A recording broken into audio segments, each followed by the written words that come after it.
All right. Hi, everyone. Thanks for joining today. My name's Andrea. I'm the program coordinator for the Coalition to Prevent Lead Poisoning. And we're really excited for this session today. So thank you, Donna, for helping us with this. And so I will start with introductions there. Okay, so I'm just going to introduce myself here. Are we going around to introduce people who are on, or just you? Yeah, since there's only a few people right now, we can go around and do introductions. Okay, starting with me, Donna Lawrence from Finger Lakes Occupational Health Services. We're a medical practice, part of UR Medicine. We see people with work-related injuries and illnesses, so people who are injured on the job or sick because of exposures on the job. So with respect to lead, it would be people who have lead exposure. We also provide preventive services. So what can we do to help to prevent work-related injury and illness? And we're going to talk about some of that today. You are also the co-chair of the Screening and Professional Education Committee. Coalition to Prevent Poisoning. Thank you, Elizabeth. All right, I will pass it on to my colleague Elizabeth. And also just a note, if you want to mute yourself unless you're talking, that would be helpful just to limit feedback. So Elizabeth? Good afternoon, everybody. Elizabeth McDade with the Coalition to Prevent Lead Poisoning. I'm happy to be here to work with our valued and expert colleague Donna and talk about work safety with lead, and looking forward to the conversation. Thank you. Thanks, Elizabeth. And since there's only a few people, we'll just go around and I'll call the names I see on my screen. If you want to just introduce yourself, say a little bit about who you are and why you're interested in today's session, that would be great. So I'll just start with Len.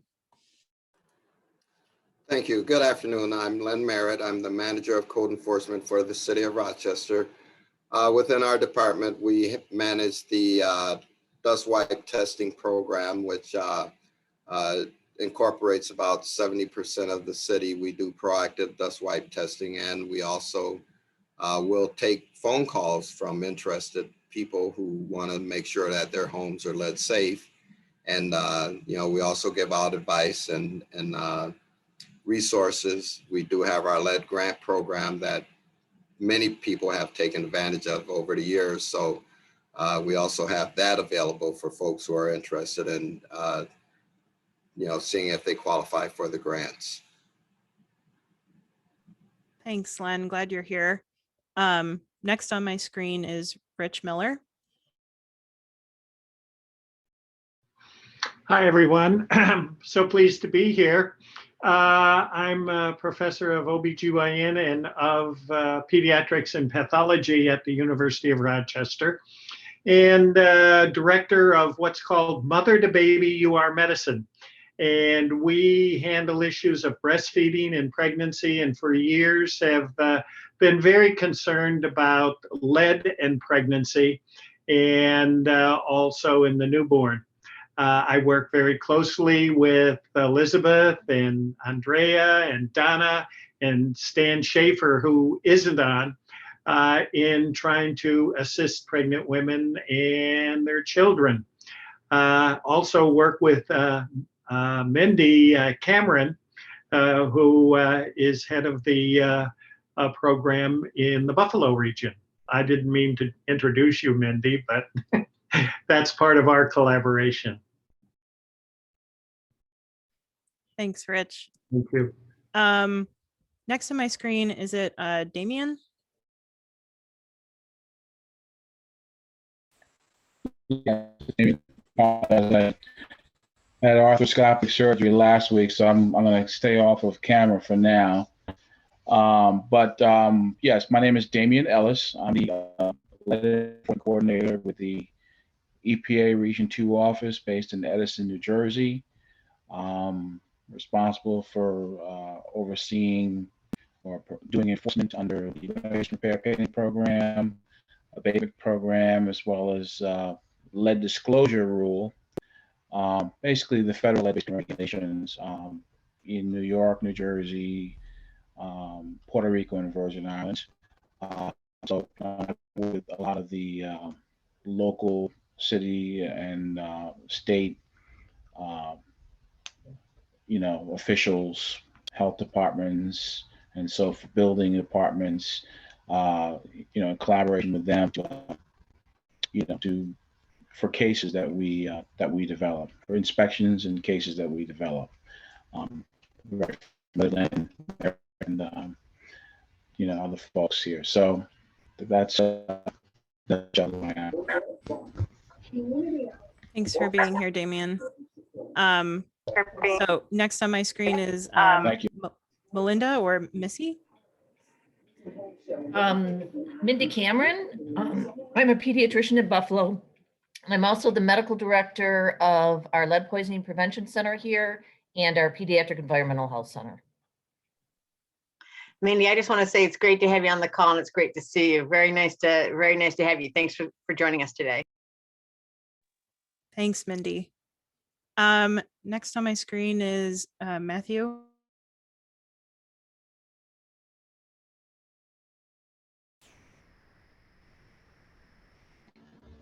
Hi, can you hear me? Yep. Sorry, my bandwidth is a little slow right now.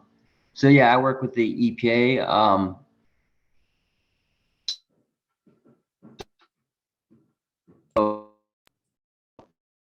At least work on it. And mainly right now I've been focusing on improving our outreach in our region. And yeah, I like to sit on these webinars you have just to learn what hot topics you're talking about. Thanks. Glad you're here. Next on my screen is Esther.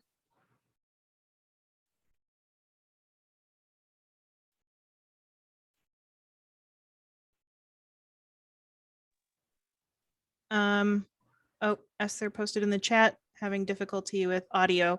All right, that's all right. So if you just want to post in the chat a little bit about yourself, that'd be great. Thanks for joining today.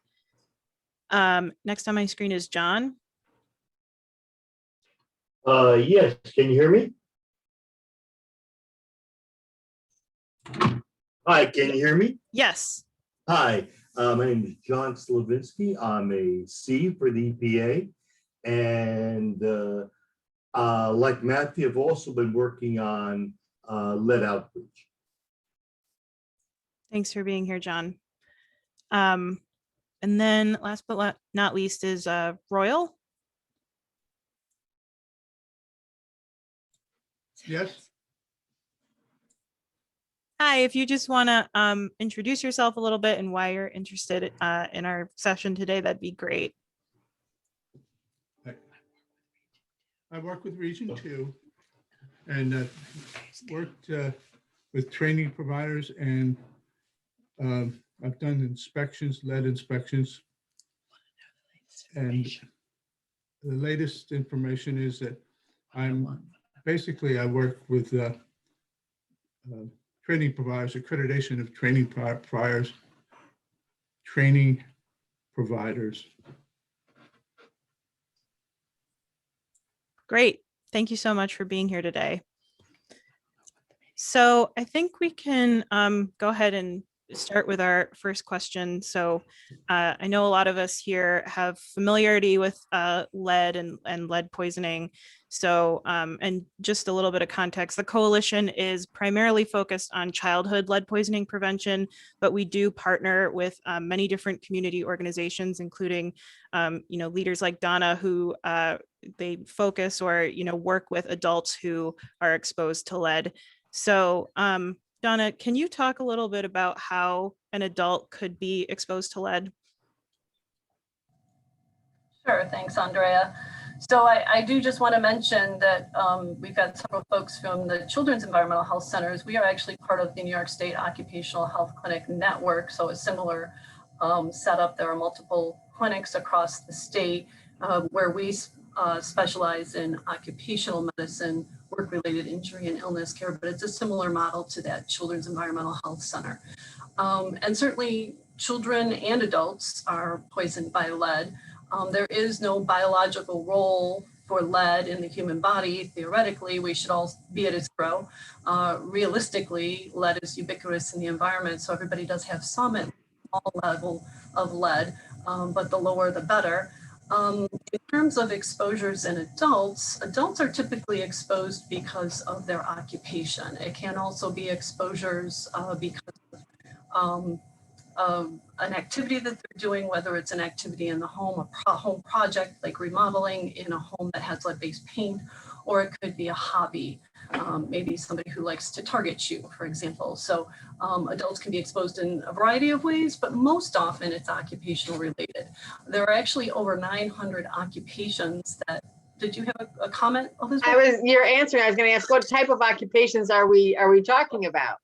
Okay, so there are actually over 900 occupations associated with cases of lead poisoning. So there are a whole lot of opportunities in the work that adults do that might expose them to lead more than people might realize. And the key to understanding exposure to lead for adults is that it's lead that gets in the air that adults breathe. So adults are exposed by inhalation and breathing it into their lungs, whereas children are typically exposed by ingestion. It's that hand-to-mouth behavior, putting their hands in their mouth with contamination on their hands or objects that are contaminated in their mouth, and that's how they get exposure.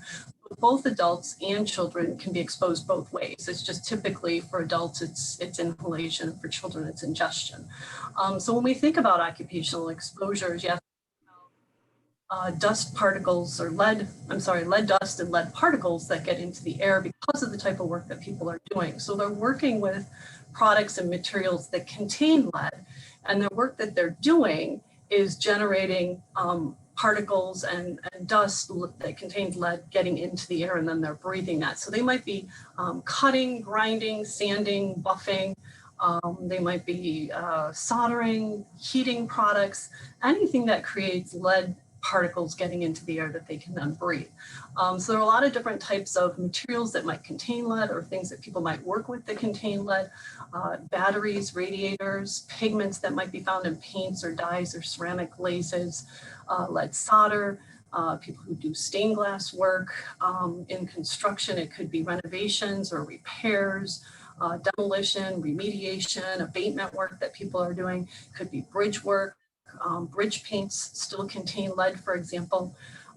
It might be people who work in recycling facilities that are exposed to scrap metals or electronics that contain lead. People on firing ranges can be exposed to leaded ammunition, or it might be leaded ammunition because you're hunting or you're target shooting. Fishing sinkers contain lead. So a lot of different ways that adults can be exposed, again, primarily occupationally, but also recreationally for projects that they're doing around the home.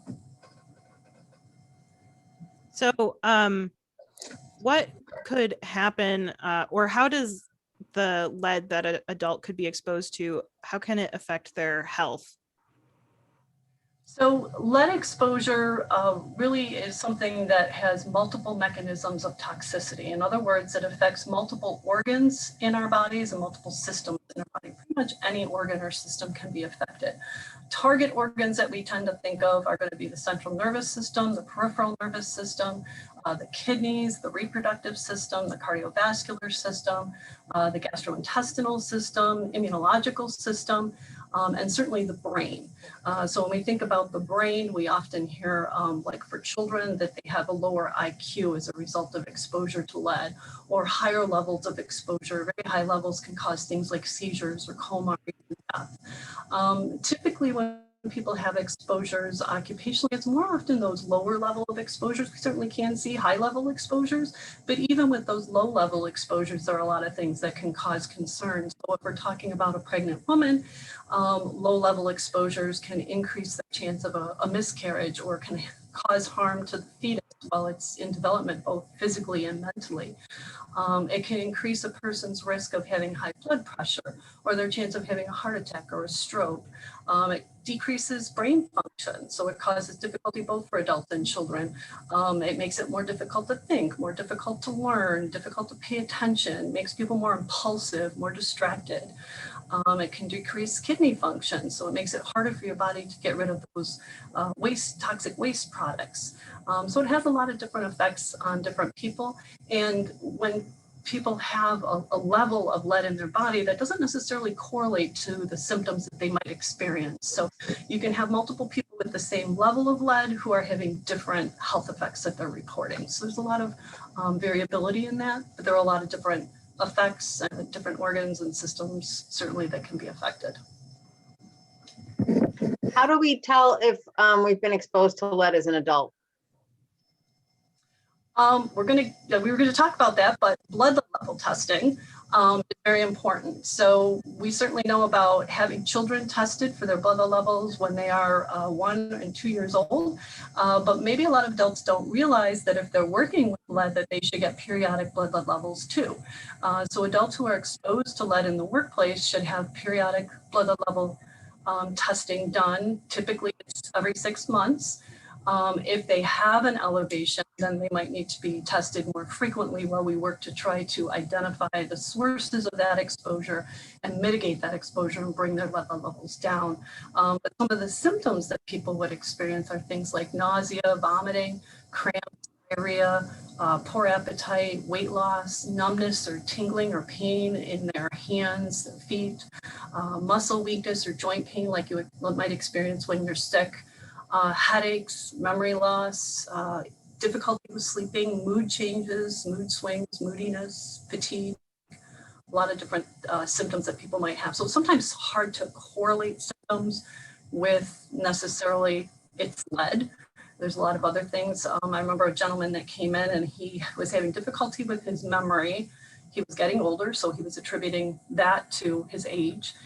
He was getting some tingling sensations in his hands, but a lot of the work that he was doing was very heavy duty work. And he thought maybe it was just the work that he was doing that was causing that. And, you know, so people sometimes just have just a couple of symptoms or very mild symptoms, and it's easy to attribute those symptoms to something else. I'm not sure, and feel free to say no, but I think you know what I'm going to ask, that question about the person who was hospitalized with an extremely elevated blood level. Is that something we can talk about here? An example of extreme and how you found out about it? I don't want to abridge any HIPAA rules, so I don't, you know, feel free to say no. So I guess what we specifically. There was a story several years ago about a person who presented at a local hospital with an elevated blood level of over 200. Right. And this individual apparently, it was self-inflicted through through home renovation work? Am I getting two stories conflated? Renovation work on a home that I believe was over 200 years old. So it had lead-based paint, certainly. And he had obviously a very high level of exposure to be able to bring his lead level up that high. That high lead level indicates a lot of exposure. And that's also one of the things, you know, when we look at children and adults, when we talk about children, we talk about every exposure being permanent and cumulative, right? So it keeps building up. And it probably was true that this person who had an elevated blood level of over 200, that they had been exposed for a significant amount of time. Yeah, so this individual probably had other exposures prior to that particular job. So they already probably started at a higher level to begin with, and then that job just brought them up even higher. Another thing that we see with adults in terms of looking at blood levels is we can sort of gauge how long somebody's been exposed by how long it takes for their blood level to come back down. Blood level will typically come down quicker if it's been a shorter exposure, and it typically will take longer for a blood level to come down if they've had more ongoing long-term exposure. So just two things out of that. So to your point about making sure that if you're in an occupation or engaging in a hobby that might expose you to this, you should be getting a routine, you know, if you're getting blood work done with your primary care physician, check that box and get your lead level done as well, just as a proactive, peremptory work, correct? Right. So for people who actually work with lead and are exposed to lead, OSHA, the Occupational Safety and Health Administration, has an actual lead regulation that tells employers that they have to do blood level monitoring on their employees if they're exposed above a certain level.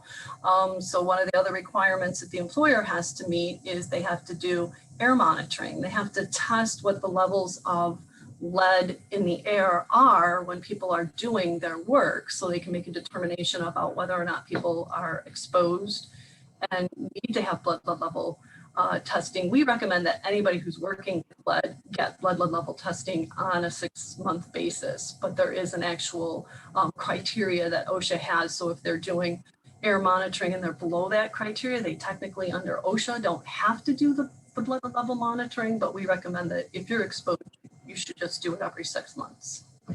And just to, I know we're a little, but just to go back to that, the person, that one particular case, that person, if I remember correctly, actually left the hospital against medical advice.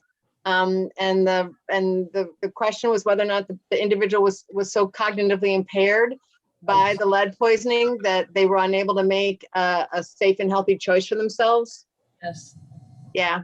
So, you know, I only share this because, you know, we can talk about, I think it's super important, right? We're talking about, you know, the best practices, but then also understanding how that can have a real impact. You know, and I know we're going to go in and talk a little bit about, you know, how an adult who's exposed to lead dust can also affect their family's health. And there's another story I want to pick up on when we get to that too. Yeah. So on that note, Donna, I'm sorry. I'm sorry. I was just going to say, certainly with a level that high, that is really unusual to see a level that high. Certainly somebody with a level that high is very, very concerning, and especially how it's affecting, like you said, their mental abilities. So yeah, just on that note, since Elizabeth brought it up, can an adult who is exposed to lead affect the health of their family? Absolutely. So this is what we call take-home exposures, or specifically with lead, take-home lead. So you can bring exposures home with you from work. And in this case, we're talking about lead. So you can bring that lead dust home with you. So we're talking about the fact that adults, when they're working, they're generating lead dust or lead particles in the air. That dust or those particles are going to settle out of the air, not only on the floor and on the surfaces, but on the worker. So they're going to get on the clothing, on the shoes, in the hair, in the facial hair. It's going to get on the body of the worker, and they have the ability to bring that home with them, contaminate their family home, contaminate their family vehicle. I don't know if this is the story you were going to talk about, Elizabeth, but there was a story of, yeah, you got it. I did want to include this today, a story of a gentleman whose daughter, well, I'm not sure if it was a daughter or a son, but whose child had an elevated blood lead level, and they were looking into why that would be. And typically when children have elevated blood lead levels, we look at homes with lead-based paint, and oftentimes that's the culprit. But in this case, that wasn't the culprit. They did know that the father worked with lead, but the father was changing his clothing and his shoes and not bringing lead contamination home on his clothing or his shoes. But what they did end up recognizing was that he's bringing it home in his beard.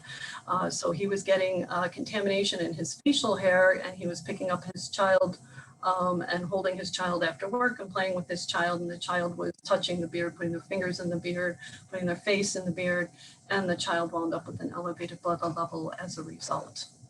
So there were many different scenarios. Oh, Elizabeth, do you want to say something else with that? No, I was just going to tie into, and I'm sure you're going to get back into that, but you know, the difficulty of doing an accurate fit test with a respirator, with people with facial hair, and that struggle between all of that stuff, and making sure that, you know, everybody is safe as they can be. Right.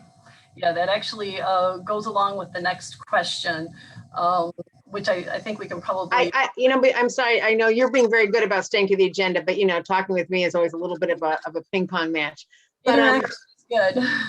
But one of the things that I also remember, there was a study, and you touched on this a little while ago. There was a study that they did several years ago where they measured the amount of lead at construction sites and tried to find where the specific, and it was in the cabs of the workers.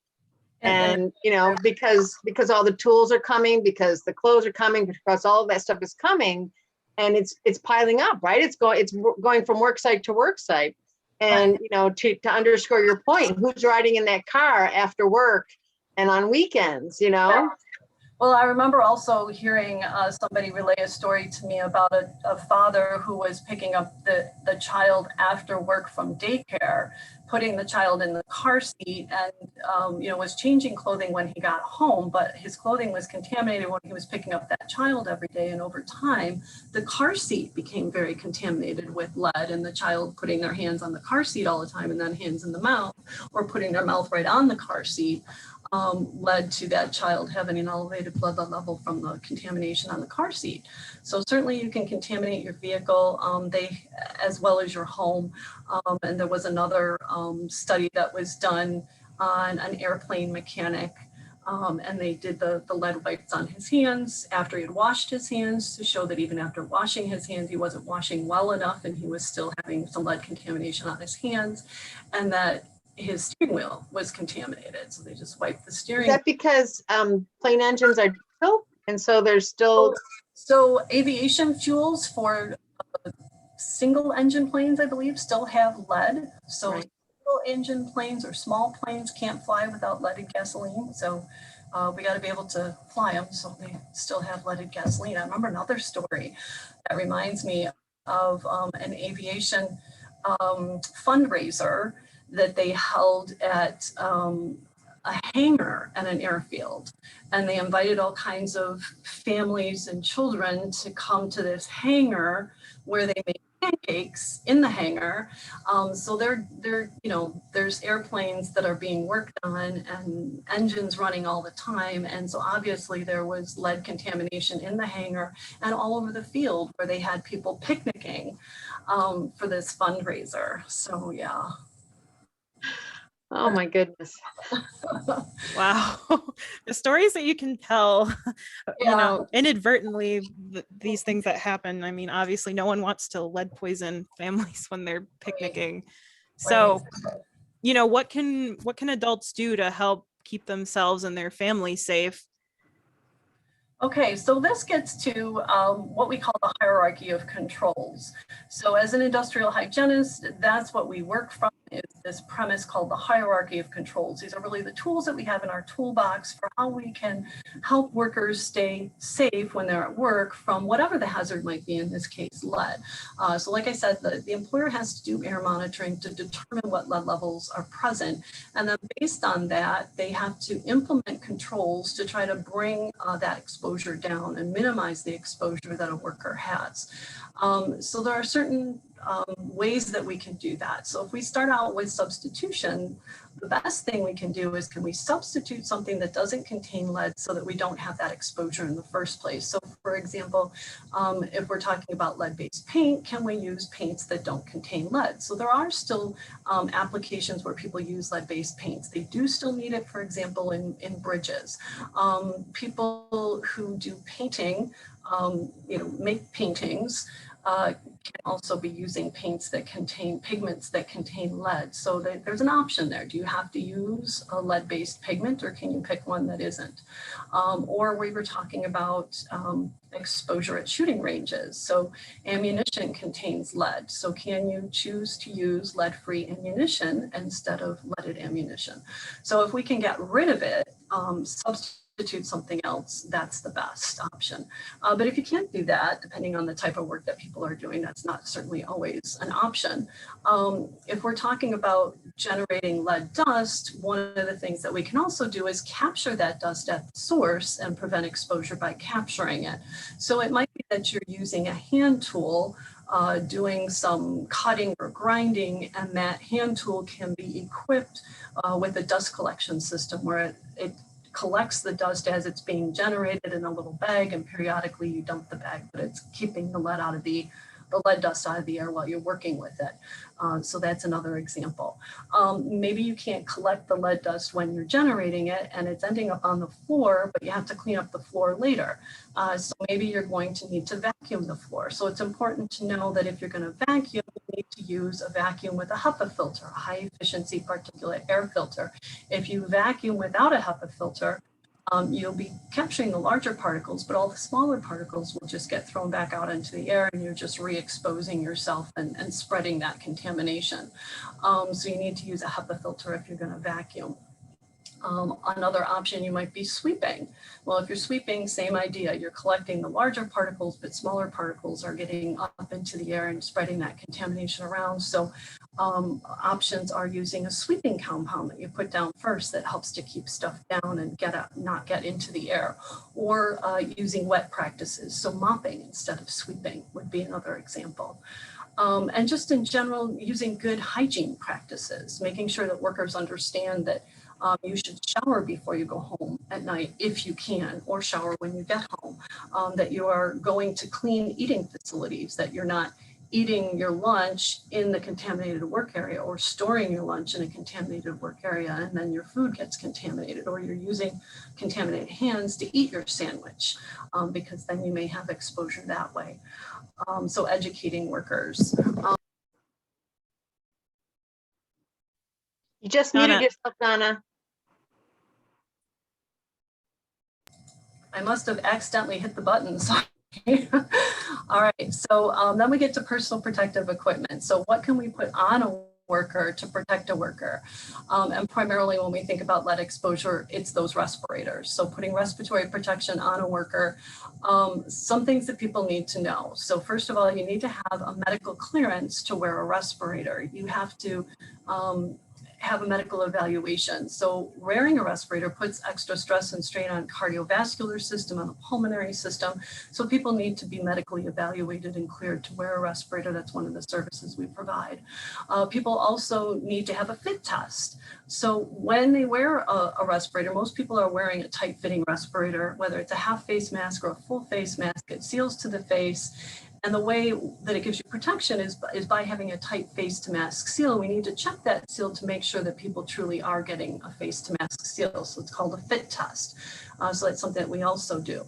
But also education. So people need to understand, like Elizabeth said, that facial hair. Is that what you were going to bring in? No, and I was also going to say, about women. Okay. That that the masks are made normally for men, right? And that's the assumption that and of course women have a different facial structure. And so it's also important to make sure, I always say, like, you need to have a child safety seat, you need to make sure it's in there accurately to do its job. And the same thing is true for masks. Right. Yeah. So everybody's got different facial features. Different people are going to need different masks. The masks are getting better and better over the years. I've been doing this for the fit testing for 19 years. I've been doing this type of work for longer than 19 years, but specifically fit testing for 19 years. And I've definitely noticed that over the years, it is easier to fit test a wider range of people, but that's certainly true. Different people have different facial features, and that's the point of fit testing, is not everybody is going to fit into every mask. So we need to test that mask to make sure that people are actually truly getting a face to mask seal.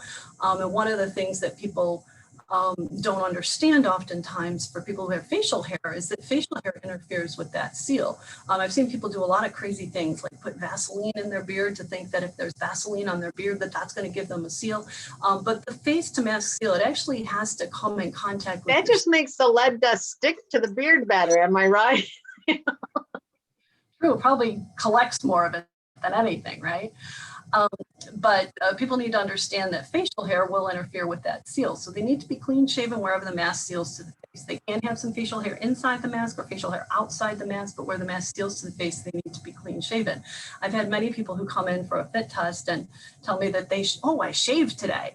And so I'd have to make the point to them, though, it's not just today. It's not just for the fit test. It's very importantly, probably more importantly, when you're actually wearing it for the work that you're doing, because that's when you really need it to protect you. I'm just testing you to make sure you have the right mask, but you need protection when you're actually doing the work, and that facial hair is going to break that seal. So educating people to make sure that they understand not only that, but that they, go ahead. I was just going to say, do you also talk about the different filters, and are you going to get to the Yes. Sorry, okay. Educating people. So I'll talk about filters first, but people need to know what types of filters, cartridges, canisters that they need to wear along with that respirator. So not every, what they need is filtration, something that filters out a particulate. So they need the right filters on their respirator.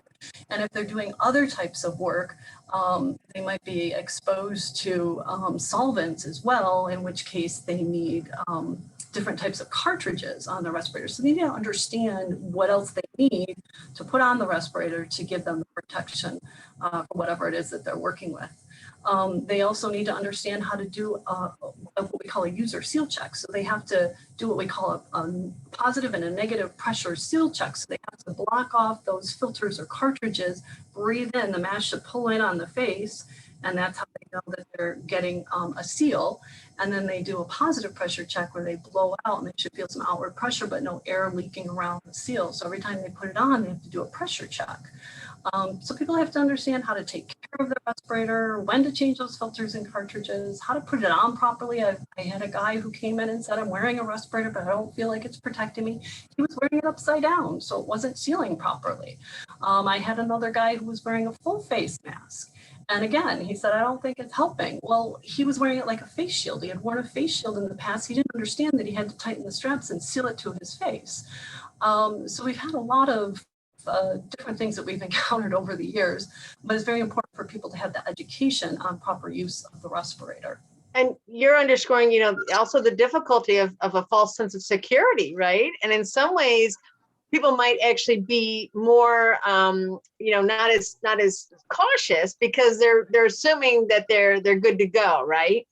Right. So they're thinking that because they're wearing a respirator, they have protection, and they might not be adhering to some of those other practices that also help to protect them. When in reality, if they're not getting a good face to seal on the mask, a good mask seal, they're not actually getting protection because it's leaking. So yeah, certainly a concern. And then other personal protective equipment like wearing a Tyvek suit to keep the dust off the clothing, wearing shoe covers or wearing shoes that are designated for work that you don't wear at home, wearing head coverings or beard coverings.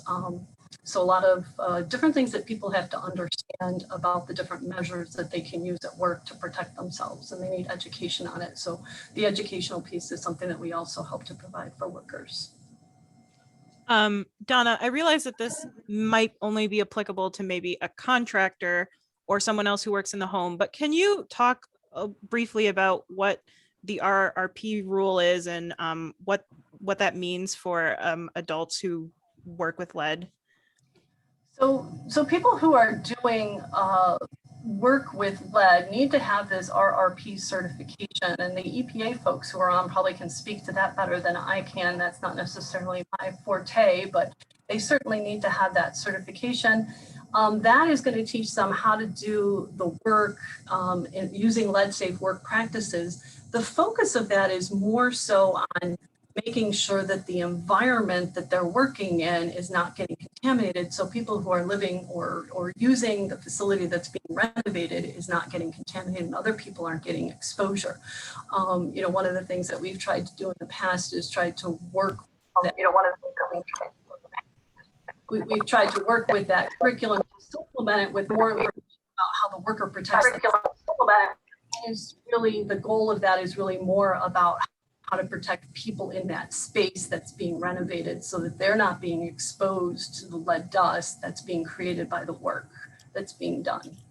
Part of that is also but also making sure that workers know that there's a federal law, and that in some cases they may be working in an environment where perhaps somebody hasn't followed through with staying, updated with the law.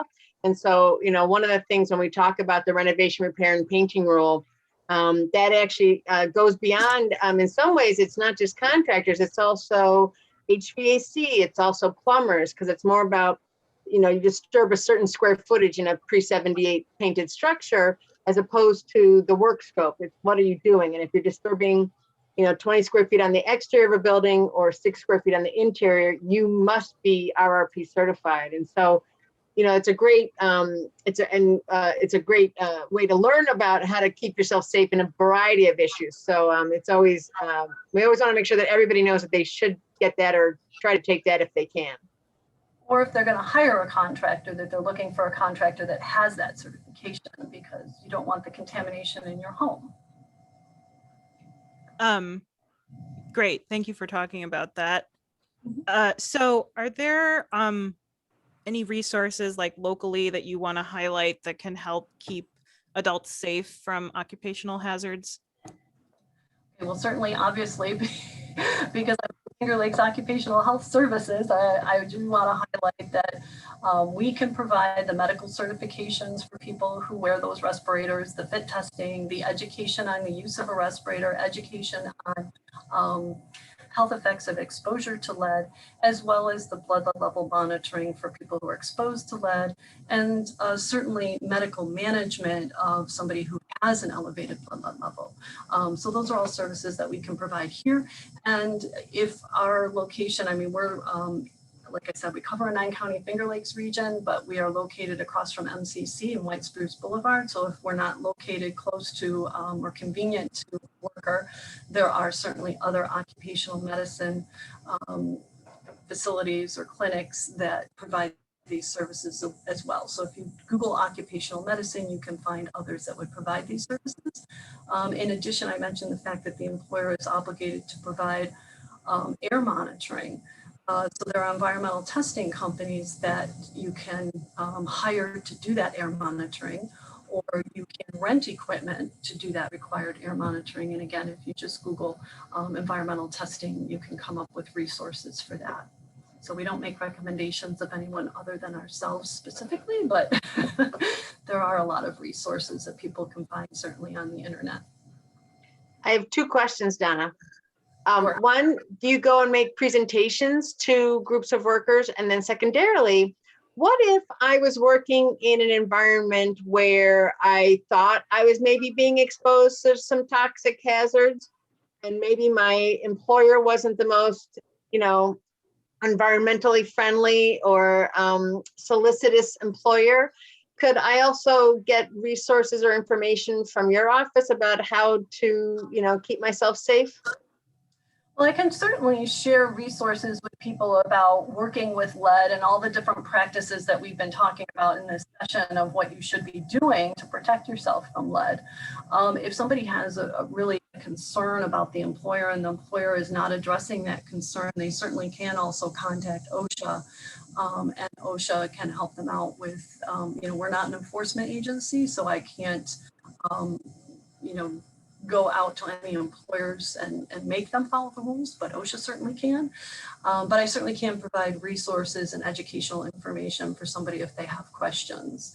And then you had another question. What was the first question? So just to follow up on that, if you were a worker in the city of Rochester, we could call the city of Rochester and we could get Len to go and actually, or somebody from his office to actually go and do, if you saw something, or if you were within the city of Rochester's limits because of our city of Rochester lead ordinance, you could actually call and get somebody to come and do some education and outreach, and or enforcement if the education and outreach did not work. From personal experience, I can tell you that the city moves very quickly on that, and in some cases there was actually an incident where people were not following lead safe work practices. They were not following RRP. They were actually creating a public health hazard, and the city was viewed in an evening. The city was there the next morning. It got shut down, and the workers were actually in an RRP class, I want to say within a week. Wow, great. Very quick turnaround. And then your other question was about trainings that we can provide. So yes, we do provide trainings to groups of workers. Typically, the employer hires us to come out and present a training session, whether it's for the respiratory protection or for lead exposure or both. So we certainly can do that. But if it's an individual worker that wants more information for themselves, they can email us or call us, and I can certainly send them an email with multiple links to different types of information. Or answer questions, certainly I can do that. Thanks, Donna. And one more resource that I'll throw out there, that has a little bit of overlap. We have been working with the city of Rochester to talk a little bit about the lead hazard control grants that are available for some homeowners and property owners. So if you are a homeowner or a property owner in the city of Rochester, you might be eligible for funding to help address lead hazards in the home. And we are also lucky in our community to have Monroe County Department of Public Health has been offering free courses in renovation, repair, and painting now for close to 10 years. The city of Rochester also offers free RRP certification. And as Len put in the chat, if anybody sees any unsafe lead work practices in the city of Rochester, to call 585-428-6520. Andrea put in the chat a link for our clinic. So, you know, our contact information is there. You can email me or call me, and I'm certainly happy to answer questions or help with any occupational related issues. And then Rich has a question. I do, Donna. Thank you for sharing. There are a few others that tend to fall through the cracks, and you might call them hobbyists or home workers who want to start painting or antique or some other business. And we, in terms of New York State, have been very fortunate to have those that are pregnant having lead tests in the first trimester. And we've discovered a few of those who may have gone unnoticed while their young child is in the home as well. And I'm thinking of folks who are restoring old windows. And they thought this would be a great way to have a second income. And so on their dining room table, scraping all of the old paint off and falling on the floor, and their little 1.5 and 2-year-old going around and also having elevated levels. We obviously found that rather rapidly, and she discontinued it, and both mother and baby had falling levels, but there seems to be, how should I say, some lack of sensitivity when folks are starting a business or a hobby in their home. And another one is those glass Tiffany lamps and others that folks get involved with. You actually remind me of a story I have from my husband's side of the family. So my husband's grandfather had a bullet trap in his basement, and he used to shoot in his basement. He used to make his own bullets and, you know, did a lot of activities in his basement. He had a very old dresser with lots of drawers in it where he stored all of his materials for making bullets. His guns, everything was stored in this cabinet. And after he passed away and we were cleaning out the home, my mother-in-law wanted to bring this cabinet home. Her plan, my mother-in-law she crochets a lot. She makes baby blankets and little stuffed baby animals. Oh, and no. So she is making a whole repertoire of, you know, things for all of the great-grandchildren, grandchildren to be, and she wanted to store all of that in this cabinet. So Fortunately, you were there, huh? yeah, she wasn't too happy with me, but yeah, we got rid of it. Any other questions for Donna? That would have been a tough one to track down. Yeah. Where that exposure was coming from. Yeah. I was gonna say, nobody who engages in shabby chic decor wants to invite any of us over to their house because. Any other questions for Donna? Feel free to either unmute yourself or type in the chat. Hi, hello. Hi. How are you? Sorry, my audio wasn't working on remote. My name's Esther. I'm a health educator through the Childhood Lead Poisoning Prevention Program through San Diego County, and I like going to these trainings just to get more, you know, intel. And my job is to outreach and educate parents, caregivers of children under the age of 6 years old through, you know, educational material, presentations. And a question that I get asked primarily by parents is if lead is connected in any way as far as oral health. You know, we're aware of, you know, high blood lead levels, but is it directly connected? Could it, you know, damage as far as the oral health itself in children? Of course, nutrition does play a role in, you know, childhood lead poisoning, but directly to oral health, is that something that, you know, has been brought up anyway. Donna, do you want to talk about that a little bit? So I do know certainly that it gets stored in bones and it's in teeth, and you can actually visually see it in teeth when people have a lot of lead in their body. That's actually one of the ways they've identified children who are severely lead poisoned is because their teeth turn black. So not a doctor, but our bodies cannot differentiate between lead and calcium. And so if we're not getting the nutrition, but not to say you can't drink 2 glasses of milk a day and you're good, that's not how it works. But if your body's not getting the nutrition it needs, it will seek it in all the other places it can find it. And so because it can't tell the difference between lead and calcium, if it sees lead, it'll take it in because it needs it for its development. And so it all gets stored permanently in the bones. And of course, teeth are bones. And there's definitely a correlation between exposure to lead hazards and dental caries, I believe is what it's called, C-A-R-I-E-S, right? Am I remembering correctly, Rich? And okay, yes, that there are direct connections to that. And that's actually, we have a great dental program in one of our community health centers here. And that's actually been a major focus of some of their work and our, is it called the Toothmobile? What is it? What is it? Is that what we have locally? Anyway, it's a mobile dental office. And so that definitely has a correspondence, Esther. Thank you. May I add a comment to that? Thank you, Elizabeth. The comment is that we've just published a case report of a child who loved his toothbrush.